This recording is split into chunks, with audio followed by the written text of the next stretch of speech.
Canada में comedian Kapil Sharma के cafe पर एक बार फिर से फायरिंग से हड़कंप है। नमस्कार, आप देख रहे हैं इंडिया डेली। मैं हूं आपके साथ विवेक शांडिल्य। खबर है कि कैफे पर गुरुवार को फिर से फायरिंग हुई है, जिसकी गूंज मुंबई तक सुनाई दी है। अब इस फायरिंग मामले में फिर से लॉरेंस बिश्नोई का नाम सामने आ रहा है। सोशल मीडिया पर गैंगस्टर ने एक पोस्ट डालकर फायरिंग की जिम्मेदारी ली है। मुंबई पुलिस और सुरक्षा एजेंसियां इस खबर को वेरीफाई कर रही हैं। फायरिंग की जिम्मेदारी गोल्डी ढिल्लों और लॉरेंस बिश्नोई गैंग ने ली है।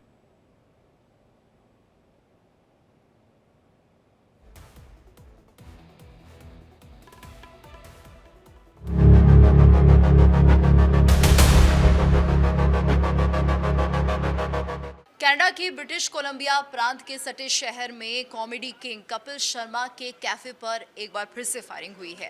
दरअसल ये फायरिंग दिन दहाड़े की गई है और तकरीबन एक महीने के अंदर ये दूसरी बार ऐसा हो रहा है, जिसको लेकर कपिल शर्मा के फैंस काफ़ी चिंता में पड़ गए हैं। दरअसल हुआ कुछ ऐसा है कि यहाँ पर गुरुवार की सुबह 85 एवेन्यू और स्कॉट रोड पर स्थित इस कैफे की खिड़कियों पर 6 गोलियों के निशान और टूटा हुआ शीशा साफ देखा जा रहा है और कहा यह जा रहा है कि दूसरी बार इस कैफे पर हमला हुआ है, गोलियां बरसाई गई हैं। इससे पहले भी एक ऐसी ही वारदात इस कैफे पर हुई थी। अब हालांकि सुरक्षा को लेकर सवाल उठने लगे हैं कि आखिर इस तरह से ये गोलीबारी की घटना क्यों हो रही है और कपिल शर्मा के कैफे को निशाना क्यों बनाया जा रहा है। हालांकि अगर बात करते हैं इस घटना की जिम्मेदारी की, तो यहाँ पर इस वारदात की जिम्मेदारी गैंगस्टर लॉरेंस और गोल्डी ढिल्लों ने ली है। गोल्डी ने सोशल मीडिया पर पोस्ट डालकर ये भी लिखा है कि जय श्री राम, सत श्री अकाल, राम राम सारे भाइयों को। कपिल शर्मा को कॉल की थी, रिंग नहीं सुनाई दी तो कार्रवाई करनी पड़ी और अब भी रिंग ना सुनी तो अगली कार्रवाई जल्द मुंबई में होगी। तो एक तरह से धमकी भरा पोस्ट है जो कि सीधे तौर पर यहाँ पर गैंगस्टर लॉरेंस और गोल्डी ढिल्लों ने दिया है। और सीधे जो ये तस्वीरें सामने आई है, फायरिंग का वीडियो जो सामने आया, वो ये बता रहा है कि जो गैंगस्टर्स हैं वो बेखौफ हैं, उन्हें डर नहीं है। हालांकि पुलिस अब इस पूरे मामले की जांच कर रही है, लेकिन उसके बाद भी सुरक्षा को लेकर सवाल उठ रहे हैं कि आखिर कपिल शर्मा जिस तरह से यहाँ पर टारगेट किए जा रहे हैं, उनके कैफ़े को टारगेट किया जा रहा है, क्या जो लोग यहाँ पर कैफ़े में आते हैं उनके अंदर दहशत फैलाने की कोशिश है? और अगर ऐसा है तो पुलिस क्या कर रही है, पुलिस की कार्रवाई कहाँ पर हो रही है? हालांकि पुलिस बड़े दावे कर रही है कि हम कार्रवाई कर रहे हैं, लेकिन अभी तक किसी को पकड़ा नहीं गया है, क्योंकि एक महीने के अंदर ये दूसरी बार ऐसी वारदात हुई है जो कि सोचने पर मजबूर कर रही है कि आखिर इस तरह की घटनाएं क्यों घट रही हैं, मकसद क्या है इन हमलावरों का। और सीधे तौर पर यहाँ पर कपिल शर्मा को अब मुंबई में भी देख लेने की बात अगर कह दी जाती है तो ये मामला बहुत ज़्यादा गंभीर हो जाता है। ऐसे में कपिल शर्मा के फैंस उनकी सुरक्षा को लेकर चिंता कर रहे हैं कि आखिर कपिल शर्मा के साथ क्या होने वाला है और उन्हें टारगेट क्यों किया जा रहा है। वहीं जिस तरह से ये भी बताया जा रहा है कि हालांकि इस मामले में भी किसी को गिरफ्तार नहीं किया गया है, लेकिन कपिल शर्मा से जब बातचीत करने की कोशिश की गई तो उन्होंने कोई प्रतिक्रिया नहीं दी है। यानी उन्होंने अभी तक ये नहीं बताया है कि उनके कैफे में ये फायरिंग हुई है। और एक बात और है इसमें कि इस पूरी फायरिंग का वीडियो भी बनाया गया है। तो जिस तरह से इस वीडियो को बनाया गया है, सीधे तौर पर देखा जा सकता है किस तरह से जो हमलावर हैं वो फायरिंग कर रहे हैं, कैफे को निशाना बना रहे हैं और उसमें कई खिड़कियां टूटी हुई हैं। डर किसी बात का नहीं है, खौफ नहीं है और सीधे तौर पर ये धमकी का मामला है। वहीं अगर कपिल शर्मा नहीं सुनते हैं तो मुंबई में भी उन्हें देख लेने की बात यहाँ पर की जा रही है। 10 जुलाई को भी कपिल शर्मा के कैप्स कैफे में हमला हुआ था, यानी कि गोलीबारी की गई थी और उसके बाद जो सीसीटीवी फुटेज सामने आया था उसमें देखा जा सकता था कि किस तरह से बाहर में, यानी कि उस कैफे के बाहर एक गाड़ी खड़ी है, उसमें से शख्स लगातार फायरिंग कर रहा है और ये वीडियो काफी ज्यादा वायरल भी हुआ था। इस पहली घटना की जिम्मेदारी खालिस्तानी आतंकवादी हरजीत सिंह लाडी ने ली थी। हरजीत सिंह लाडी जो कि एक नेशनल इन्वेस्टिगेशन एजेंसी यानी कि एनआईए की मोस्ट वांटेड लिस्ट में वो शामिल है और बब्बर खालसा इंटरनेशनल संगठन से वो जुड़ा हुआ माना जाता है। अब ऐसे में देखिए कि जो मीडिया रिपोर्ट्स उस वक्त में सामने आए, उसके मुताबिक हरजीत सिंह लाडी ने यह दावा किया था कि कपिल शर्मा ने अपने एक शो के दौरान जो है निहंग सिखों के ऊपर में आपत्तिजनक टिप्पणी जो है वो कर दी थी और उसी बात को लेकर के वो काफी ज्यादा नाराज था।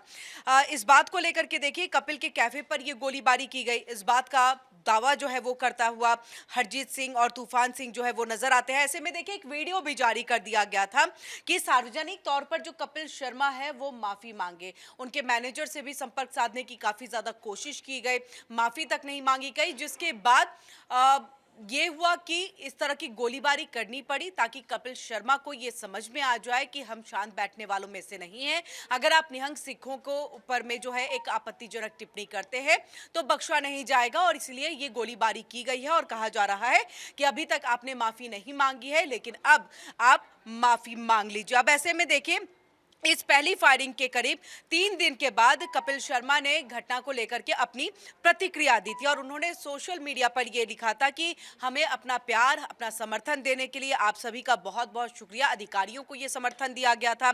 हम एकजुट होकर के हिंसा के खिलाफ लड़ाई लड़ेंगे और खड़े भी हैं। इन सब के बीच में देखिए, उन्होंने ये भी लिखा कि मैं और मेरा परिवार डरने वाला बिल्कुल नहीं है। हम शांति और सुरक्षा के पक्ष में मजबूती के साथ खड़े हैं। इन सब के बीच में अब देखिए, 1 महीने के बाद दोबारा से ये फायरिंग होती है, और इसमें ये कहा जाता है कि न सिर्फ सुरक्षा एजेंसियां उनको सतर्क किया गया है, बल्कि कपिल के जो फैंस है वो भी कहीं ना कहीं उनकी चिंता जो है वो बढ़ गई है। कॉमेडियन कपिल शर्मा के कनाडा स्थित कैप्स कैफे पर जो 2 बार फायरिंग हुई है, उसका जो अब नतीजा है वो सामने आने लगा। नतीजा का मतलब ये था कि आखिर किसकी वजह से ये फायरिंग की गई, फायरिंग क्यों करवाया गया, ये गुत्थी धीरे धीरे जो है वो सुलझती हुई नजर आ रही है। दरअसल इन दोनों बार जो उनके रेस्टोरेंट पर हमला किया गया, उसमें नाम आ रहा है लॉरेंस बिश्नोई गैंग का। हालांकि लॉरेंस बिश्नोई की सीधी कोई दुश्मनी कपिल शर्मा से नहीं है, लेकिन कपिल शर्मा सलमान खान के दोस्त हैं और सलमान खान से लॉरेंस बिश्नोई पसंद नहीं करता उन्हें, और यही वजह है कि कपिल शर्मा के कैप्स कैफे पर गोलियां जो हैं वो चलवाई गई। एक नहीं, कुल 2 बार ये गोलियां जो हैं वो चलवाई गई हैं। लॉरेंस गैंग का एक गैंगस्टर है हैरी बॉक्सर, उसका एक ऑडियो क्लिप जो है वो सामने आई है। इस ऑडियो क्लिप में वो बता रहा है कि ओटीटी प्लेटफॉर्म पर कपिल शर्मा ने हाल में ही अपनी एक शो शुरू किया है, और इस शो में उन्होंने मेहमान के तौर पर जो सबसे पहला गेस्ट बुलाया था वो सलमान खान थे। और इस बात में, ऑडियो क्लिप में इस बात को बिल्कुल साफ कहा गया और स्पष्ट तौर पर कहा गया है कि जो सलमान के साथ काम करेगा वो मरेगा, और धमकी के रूप में ये जो गोलियां हैं वो चलवाई गई हैं। हैरी बॉक्सर ने अपने ऑडियो में इस बात को भी कहा है कि कपिल के रेस्टोरेंट में पहली और दूसरी फायरिंग सलमान के शो के उद्घाटन पर बुलाया गया था, इसलिए करवाई गई। अगली बार कोई भी डायरेक्टर या प्रोड्यूसर जो हो, वो कलाकार को हम वार्निंग देते हैं कि सीधी गोली चलेगी, मुंबई का माहौल इतना खराब कर देंगे जितना तुमने सोचा भी नहीं है। चाहे कलाकार हो, छोटा हो या बड़ा हो, अगर सलमान के साथ काम करेगा तो वो मरेगा। हालांकि देखा जाए तो सलमान खान और लॉरेंस के बीच में कोई सीधी दुश्मनी भी नहीं है, ना ही लॉरेंस पर सलमान खान ने कभी कोई टिप्पणी की थी। लेकिन ये पूरा विवाद जो है वो काले हिरन से जुड़ा हुआ है। दरअसल काले हिरन को जो बिश्नोई समाज है वो मानता है, और सलमान खान पर यह आरोप है कि उन्होंने काले हिरन का शिकार किया था। हालांकि यह भी साबित नहीं हुआ है, और इसी बात को लेकर ये जो लॉरेंस गैंग है वो उनसे नाराज है, और लगातार सलमान खान से बिश्नोई समाज से माफी मांगने के लिए कह रहा है। यानी सलमान खान को यह कह रहा है कि वो बिश्नोई समाज से माफी मांगे। कपिल को मिली इस धमकी के बाद इंडस्ट्री में खौफ का माहौल है, क्योंकि अब निशाना सिर्फ कपिल ही नहीं बल्कि वो तमाम नाम भी हो जाएंगे जो सलमान खान के बेहद करीबी हैं।